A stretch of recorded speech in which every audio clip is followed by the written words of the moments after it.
چیزی دیگره که غارت عمر ما رو کرده ایستاده است این فیلم ها، هم فیلم و هم سریال ها، علل خصوص سریال های ترکی.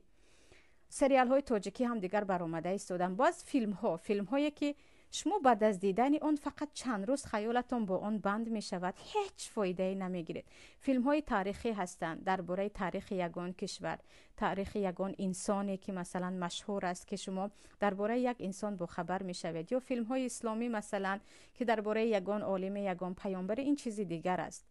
اما درباره عادی زندگی که ها، یا گفتم سریال های ترکی و دیگر سریال ها که ببینید مردم ترکیه همان گونه که در سریال ها هستن هرگز نیستن. این دو چیز کلا از هم متفاوت، هیچ به یک دیگری ماننده ندارند. زندگی چیزی دیگر است، فیلم چیزی دیگر است، سریال چیزی دیگر هست.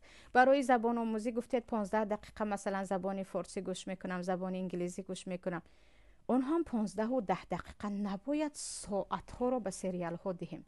سریال ها که بافته یک انسان است، یک انسان برای پول کار کردن می بافد و اون رو برای شما روی صحنه پیشکش میکند با رکلام کردن لباس خانه و چیزی دیگر که شما عمرتون رو به اون میدهید. سریال ها رو اینقدر دیدیم که بیخبر موندیم که حیات خودمون هم سریال شده رفته است، هیچ معنا ندارد. همان گونه که سریال ها بی معنا هستند، انسان هایی که سریال تماشا میکنند ببینید حیاتشون چقدر بی معنی، از خود هیچ چیز ندارد، هیچ چیز ندارن که اگر از حیات همون انسانی سریال تماشا کن، فیلم سازید، یک سریالی بی معنی می شود که کسی به همون انسان مانند شدن نمیخواهد. پس سریال ها هم غارت کننده عمر ما هست که فقط به خیالات که ها ما تماشا کنن، اون هم اکثریتش گناه، اکثریتش عشق و عاشقی که آخر به زنا و گناه کبیره می رود. بیرحمی به پدر و مادر، بیرحمی به فرزند را یاد می دهد، خودکشی را رکلام می کند و چیزی دیگر.